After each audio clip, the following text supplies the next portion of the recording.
faithfully delivering value, decoding the world's best books. Hi, this is Sally's Book Talk. Today, I'm going to introduce you to this book called Black Box Thinking. Its subtitle is How We Can Fail More Rationally. There's a saying, failure is the mother of success. This idea, everyone gets it, but when folks really face failure, they often get depressed or just dodge the issue. Some folks even go all out, making excuses, claiming they're not wrong. Hardly anyone knows how to look at failure rationally and learn from it. If you're struggling with this too, then Black Box Thinking can help you out. The author is a columnist for the Times newspaper. Matthew Syed got into Oxford through self-study exams, majoring in politics, philosophy, and economics.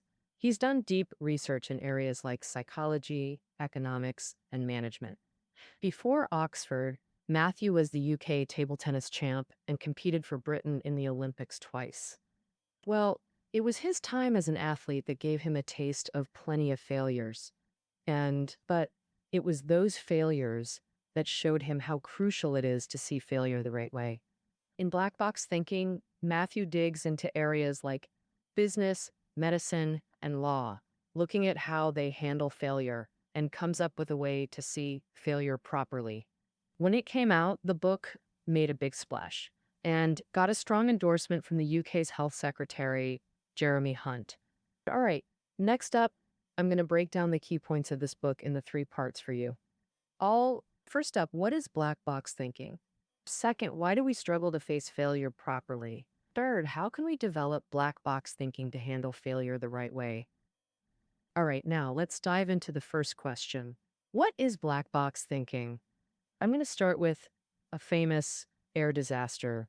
On December 28th, 1978, in the afternoon, United Airlines Flight 173 left New York's JFK Airport for Portland, Oregon. So in the cockpit, there were 3 seasoned crew members.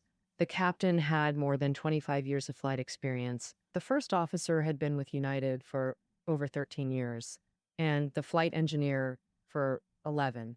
The flight was supposed to be 2 hours and 26 minutes, and everything went smoothly. But right when the plane signaled the tower to get ready to land, the captain suddenly noticed that one landing gear light wasn't lighting up. The crew had to keep circling around to buy some time. So where's the problem? Well, after troubleshooting, they found nothing wrong, but the captain still refused to risk landing. So the plane circled in the sky for nearly 40 minutes. And meanwhile, the co-pilot and mechanic kept warning the captain about the low fuel. But the captain was stubborn, thinking there was enough fuel to figure out the landing gear issue. In the end, the plane ran out of fuel and crashed near Portland, killing 10 people. This crash became a turning point in aviation safety history, because during the investigation, they found a dangerous pattern that led to Flight 173. This tragedy also caused other major crashes, where captains lost track of time while handling problems. After the black box findings came out, airlines worldwide started new training programs, like improving crew communication and boosting confidence for junior members. They adopted shared duties, pushing captains to learn and listen to others. Plus, they strengthened checklists, demanding better safety inspections. So even though Flight 173 was a tragedy, its lessons saved countless lives in aviation. This mindset of learning from failures to move forward is what we call black box thinking. Everyone knows the black box records all the flight details. If a plane has issues or crashes, experts check the black box to get data, find safety problems, and make flying safer. Well, black box thinking is crucial for us too. It decides if we'll get better. Errors fuel progress. Oh, this is super clear in tech. If old tech didn't fail, new stuff wouldn't come along to replace it. For example, the Dyson vacuum cleaner that's popular worldwide. Many folks don't know it's so good because when the founder, James Dyson, was doing housework, his old vacuum kept getting clogged with dust. So he had to bend down often to pick up trash from the floor. Later, he couldn't stand it anymore and started researching how to stop dust from clogging the vacuum. Finally, he found that the dust bag inside the vacuum was always getting blocked by dust. So he thought, if there's no dust bag, wouldn't that fix the problem? Hmm. Then, after a bunch of tests, Dyson invented a cyclone separator that uses centrifugal force to separate air and dust. No dust bag needed. Dust just gets collected together. That way, the vacuum doesn't clog anymore. And that's innovation sparked by failure. All right, that's the first key point we're covering today. Black box. Thinking is a mindset that records and examines failures to learn lessons from them. It helps us learn from failure. Now let's move on to the book's second key point. Why can't we properly face failure? We already know that folks with black box thinking can learn a lot from failure, but in real life, many people just don't want to face failure. The book uses the healthcare industry as an example. It's got similarities to aviation, like planes having black boxes for data and hospitals having medical records and review systems. But the medical field hasn't applied aviation's black box thinking. In 1999, a report by the Institute of Medicine found that between 44,000 and 98,000 patients die each year in the US from preventable medical errors. Plus, another study in 2013 showed that up to 400,000 patients die annually from preventable harm. Well-known medical expert Peter Pronovist said, "That's like two big jets crashing every 24 hours." And many experts think the real number's even higher. So why is this happening? Matthew believes it's cause the medical industry shuns mistakes. So the recorded data doesn't truly reflect the problems doctors face during treatment. After making mistakes, doctors don't want to face them publicly. Instead, they always try to cover them up, preventing the whole industry from progressing. Epidemiologists estimate that in the US, serious accidents caused by doctors during diagnosis or treatment happen in 44 to 66 cases per 10,000 visits. But investigations found only 1% of hospitals report medical errors at that rate, meaning most hospitals are covering up their mistakes. So what stops people from facing failure properly? The psychological mechanism behind this is called cognitive dissonance. Generally, people's understanding of things stays consistent over time. But when new evidence conflicts with our existing beliefs, we get this uncomfortable feeling that's cognitive dissonance. So, to ease this discomfort, some people completely reject the new evidence instead of changing their wrong beliefs. Psychologist Charles Lord once did an experiment where he took two groups with different views on capital punishment and showed them opposing research reports. The reports had completely opposite conclusions, meaning he showed death penalty supporters a report questioning its validity, and opponents got a report supporting it. You'd think after reading, both groups might change their views, right? But actually, the opposite happened. Both groups became even more convinced of their original stance. That's because when challenged, people develop strong defensive psychology. In our culture, making mistakes feels shameful. We hate thinking we're incompetent or looking unreliable to others, especially for professionals who've climbed to the top after years of education. They're even less willing to face failure. Research also shows humans can selectively delete failure memories from their brains. So when we mess up, especially with big things, we tend to cover up or ignore errors. Some people even alter evidence because they can't handle the blow. You might be wondering, people don't deny every mistake. So when are they more likely to experience cognitive dissonance? I've summarized 3 factors from the book. The first is job mission. If someone has a strong sense of mission, like doctors or prosecutors, their job isn't just about money, but saving lives or upholding justice. They struggle to accept failure. making cognitive dissonance more likely. The book gives a legal case showing prosecutors' cognitive dissonance. In 1987, a young girl was raped at home in Montana. Police found semen on her underwear and hairs on bedsheets. Police made a sketch based on her description and suspected 18-year-old Bromgard. Without DNA tech back then, her ID and those hairs became key evidence, but the girl said she was only 60 to 65% sure. The judge convicted Bromgard based on the hairs, sentencing him to 40 years.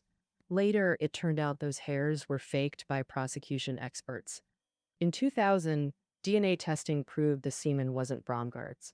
Logically, prosecutors should have admitted the mistake, but they rejected the new evidence. He came up with all sorts of wild excuses, like claiming a third person left the semen during the crime, which didn't clear Bromgard, or suggesting the girl's father left it immorally, which supposedly didn't prove they got the wrong guy. The prosecutor's stubbornness was pure cognitive dissonance. Prosecutors see their job as upholding justice, so jailing an innocent person is unacceptable in their minds. They'd rather deny evidence than admit error. Classic cognitive dissonance. Similarly, when doctors' mistakes worsen conditions or kill patients, it clashes with their life-saving mission, causing cognitive dissonance. So they cover up problems instead of learning from mistakes, causing cognitive dissonance. The second factor is how important the matter is. The more important it is, the less we allow ourselves to mess up. Because if we do mess up, it hits our self-esteem hard. So in big events, even when we realize we're wrong, we won't easily admit our mistakes. The author gives another example. During the Iraq War, Western leaders were convinced Saddam had WMDs, using that as an excuse for military action. But as early as 2003, when the war started, evidence showed Iraq had no WMDs at all. For Western politicians who backed the war, this fact was hard to accept, because it meant they'd made a huge judgment error on a major issue. So they kept ignoring evidence and justifying the military action. What shocked the author more was an October 2003 poll showing over half of Republican voters who backed Bush completely ignored this new evidence, insisting Iraq had WMDs. The third factor causing cognitive dissonance is how difficult the task is. Psychologist Elliot Aronson did an experiment where he split students into two groups to discuss a super boring topic. But before the discussion, he had each group do prep work. One group's task was super awkward. They had to read explicit sex scenes from porn novels, while the other group's task was less awkward. They just read dictionary definitions of sexual terms. After the discussion, Aronson asked both groups to rate how interesting the talk was. Turns out, the dictionary group all said the discussion was super boring, but the porn novel group claimed the discussion was really interesting. Aronson saw this as classic cognitive dissonance in the porn novel group. Their prep work was clearly harder. It made them deeply ashamed, so they tried to glorify it. After the discussion, they convinced themselves it was meaningful and worth their earlier effort. All right, so now we know when we're more likely to fall into cognitive dissonance, which traps us in a closed loop. A closed loop means we can't verify success or failure due to lacking contradictory information. Here's a simple example. Bloodletting therapy became popular since the 2nd century. It made patients weaker, yet doctors believed it worked until the 19th century. The reason was simple. Bloodletting's effects couldn't be verified. If patients recovered, they'd credit bloodletting's magical effect. But if patients died, they'd blame it on the severity of illness. That's a classic closed loop. The biggest problem with closed loops is we can't detect errors. If you don't even know you're wrong, you can't make any improvements. Okay, let's summarize part 2. Cognitive dissonance makes us deny failure, which prevents improvement. Now, let's dive into the book's third key point. How do we develop black box thinking to properly face failure? Developing black box thinking and learning from failure has 2 keys. First, having a proper system to help people admit mistakes and improve. Second, cultivating the right mindset about failure. Let's start with the system part. The author found in years of research that industries or organizations good at learning from mistakes share similar systems. This system closely resembles an evolutionary mechanism in nature. Trial and error. For example, Unilever once had trouble. A high-pressure nozzle kept clogging during detergent production, wasting time and affecting quality. So they hired an elite team of mathematicians who proposed a new design, but it still failed. The nozzle kept clogging. Later, out of options, Unilever turned to biologists. These folks knew nothing about mechanics but used a simple method to design a high-performing nozzle. First, they picked 10 nozzles and made tiny tweaks to each one. Then they tested them, picked the best nozzle, made small changes to that winner, created 10 new variations, and tested again. Just like that, they repeated this 45 times, went through 449 failures, and finally created the perfect nozzle. In the success story, Unilever used trial and error, specifically a special method called cumulative selection. This is a survival of the fittest mechanism from biological evolution. In Unilever's nozzle experiment, if a nozzle design failed, it meant it wasn't competitive in some way. By eliminating these failures, they moved closer to success. But trial and error has a key requirement. We must know success from failure, which means avoiding closed loops. Earlier, we saw closed loops happen mainly because we distort evidence to avoid failure. Take bloodletting therapy as an example. The outcome was clear. Patients either lived or died, but doctors often ignored bad results.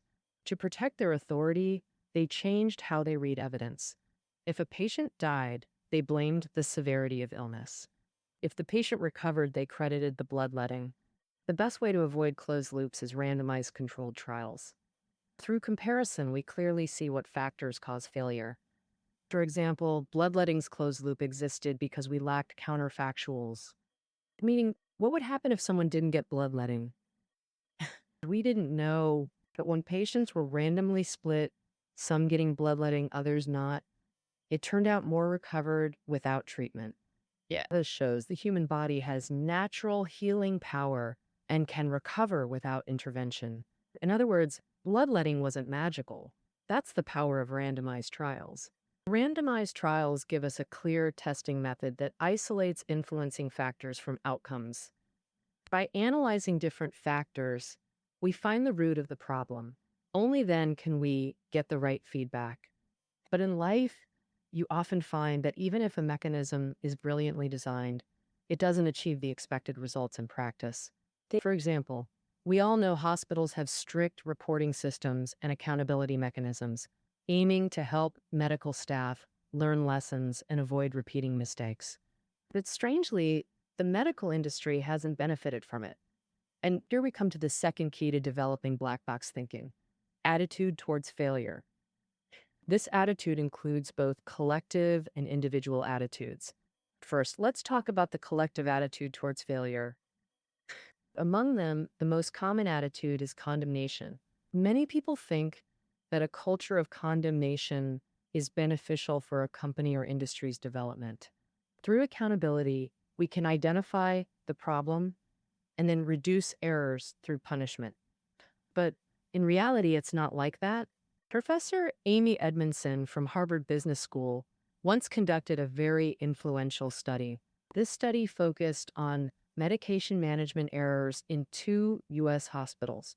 Such issues are very common in hospitals. In the U.S., about 1.3 million people are harmed each year due to medication errors. Many hospitals have established strict accountability systems to solve this problem. And managers believe that if offenders are punished, their error rates will decrease. However, Edmondson's study found that in a highly disciplined work environment, nurses made just as many errors, but were unwilling to report them. In contrast, in teams less prone to condemnation, reported errors were higher. Although the number of reported errors is high, the actual overall number of errors is lower. This is actually easy to understand. When people make mistakes, their first reaction is usually to escape because they fear blame, so they choose to deliberately hide information. And when external pressure makes people hide key information, even the most sophisticated system will fail. In other words, condemnation actually encourages people to cover up their failures. And therefore, managers need to create an open and transparent atmosphere. Before conducting necessary investigations, don't rush to conclusions or condemn employees prematurely. Then, beyond the collective level, at the personal level, we should also strive to correct misconceptions about failure and cultivate black box thinking. As mentioned in part 2, people avoid failure because it hurts our self esteem, so we feel afraid. To overcome fear of failure, we first need to develop a growth mindset. Growth mindset is a concept by Stanford professor Carol Dweck. She believes thinking styles fall into two types: growth mindset and fixed mindset. The key difference: growth mindset folks believe abilities can improve through effort, so they embrace challenges and actively improve themselves. Fixed mindset people think abilities are set in stone, so they avoid failure and change. Growth mindset: it's crucial for understanding mistakes properly. Brain research shows when we focus on errors, the brain generates a specific signal called error positivity. It helps people concentrate on mistakes and make improvements. Michigan State psychologist Jason Moser tested brain activity during errors in 2010, finding growth mindset brains had 3 times stronger error positivity signals. This explains why some learn from errors while others don't. If you think abilities can't change, failure makes you feel incompetent. But if you believe abilities can grow, failure becomes a learning opportunity. Soccer star Beckham once said, "People talk about my free kick goals, but I remember the misses. I failed countless times before mastering it."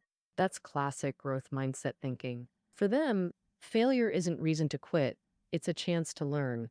Beyond growth mindset, we must learn to redefine failure to face it properly, because wrong attitudes toward failure severely hinder progress. Self-handicapping behavior is a prime example. There's this weird thing in life: the more critical the moment, the more people self-sabotage. Like, before an important speech, we might impulsively party with friends. Before college entrance exams, our study aversion gets really bad, all driven by fear of failure. Psychologists did an experiment. They let students choose whether to take a performance-lowering drug before an exam. Many thought nobody would take it after all that hard work, but actually, lots chose the drug, so if they failed, they could blame the pills. That's classic self-handicapping behavior. Scared of failure, we make excuses. Self-handicapping works short term, like blaming failure on not trying hard enough. But long term, it seriously blocks our progress, because you can't learn lessons from failure. So to build black box thinking, we must completely change our attitude toward mistakes. If we see failure as a learning chance, we gain priceless lessons. This shows clearly in business. Many successes come from failure-based strategies. Tech giant 3M started by having R&D teams brainstorm ideas, then testing them in market. But this process was super slow. So 3M tried something new: inviting users into the design process. Their job: just find flaws. This let 3M repeatedly test ideas during design. Turned out this user strategy generated 8 times more value than old closed-door methods. So we shouldn't just not fear failure, we should actively seek it. All right, that's about it for black box thinking. Let's summarize. First, black box thinking records and examines failures to extract lessons. It helps us spot errors, scrutinize them, and learn. Second, we avoid failure due to psychological cognitive dissonance. Mainly when we fail, our self-esteem takes a heavy hit. So we end up selectively ignoring mistakes, even deliberately covering them up. Thirdly, how do we develop black box thinking to properly face failure? The author believes 2 things are essential. First, establishing a mechanism to detect issues and make corrections. Secondly, we need to change our perspective on failure to make this mechanism work.